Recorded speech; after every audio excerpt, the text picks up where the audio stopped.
Listeners are going to be in for a great treat because our next guest is Adrien Choux, a man hailing from Paris in France and with a career that's included time at L'Oreal and Officine Panerai.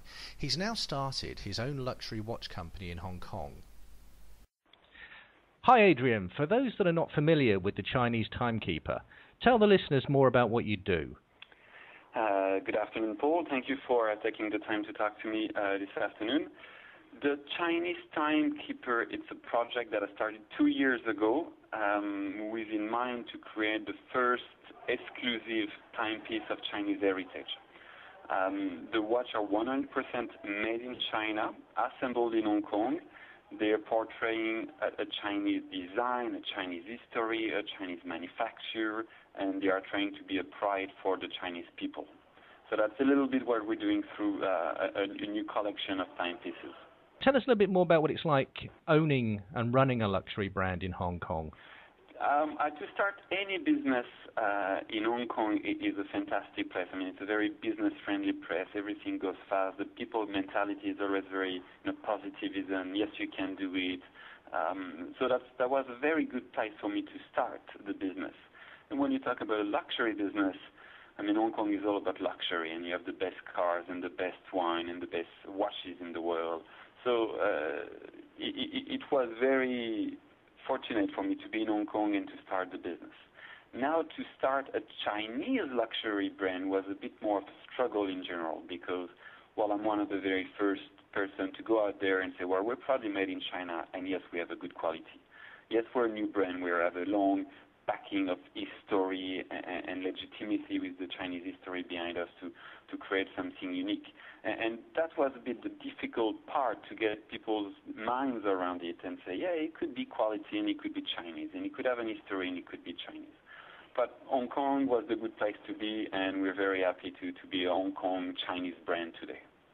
Just going back to what you said a moment ago about using everything Chinese, while I've got the opportunity, tell us a little bit more about the movements that you're using in your watches. That was the most sensible part of creating the watch. What kind of mechanical movement we're going to use? And we did research all over China, and we came across two great manufacturer. One is Tianjin Watch Company, the other one is Hangzhou Watch Company. They manufacture, various complication and movement, but we kept their most simple date, small second, or just a 3 hands automatic. And these movements have a great accuracy, a great reliability. They're nicely finished, and we're quite happy to use just those.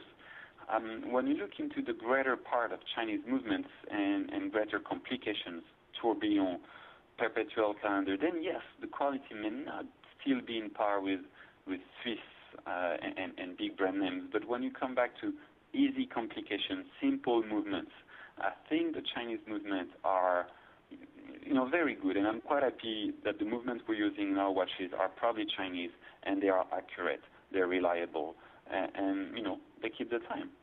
That's all that anybody really wants. Obviously, things are moving very rapidly for you.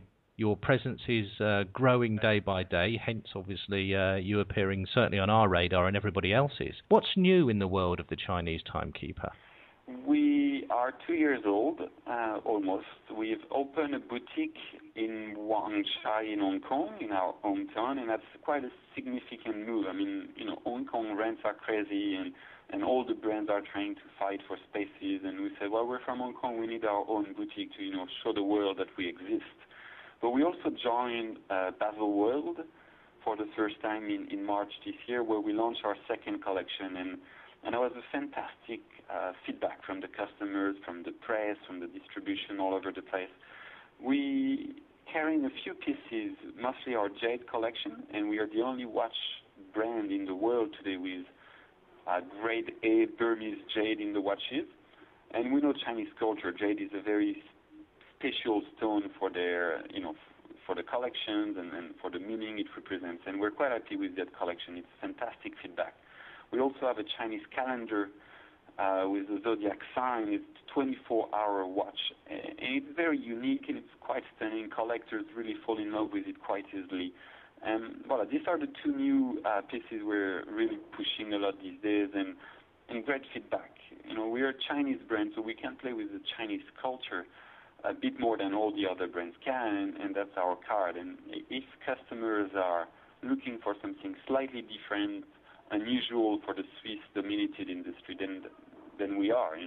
That's what we are. You want jade, we're the only one. You want a Chinese calendar, we're there. You want a dragon watch for the year of the dragon, we have one piece like this. And that's what we're trying to do, unique Chinese pieces. That's great. And having sort of seen some of the watches myself, I can actually say that they are quite spectacular. You recently appointed your first brand ambassador. Tell us about this.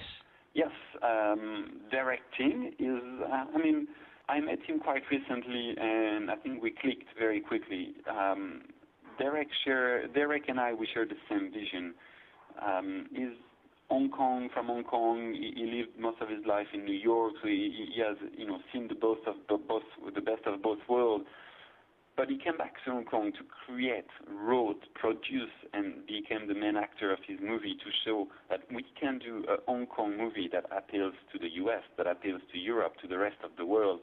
And that's what I'm doing with my watches. I'm making a watch brand in China, in Hong Kong, that I want to become an international brand. So with that in mind, I think why, you do a movie where my watches, our values are the same.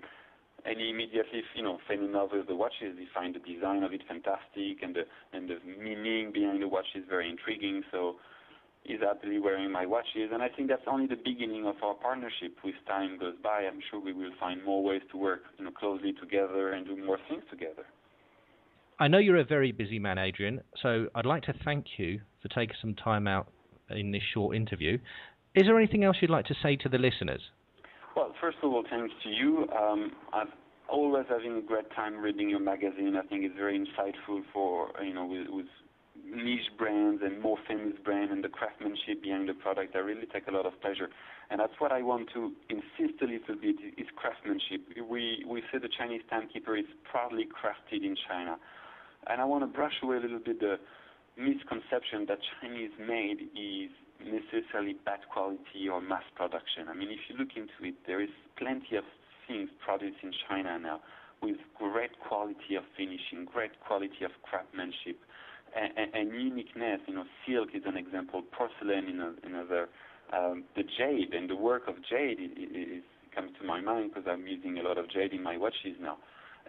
And I think the Chinese Timekeeper is trying to fight to change this perception of Chinese made, and I hope we're doing a good job and slowly start to say, yeah, I can own a nice timepieces, but Chinese timepieces.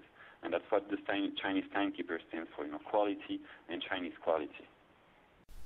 If you would like to see images or are interested in purchasing one of Adrien's collection, go to thechinesetimekeeper.com.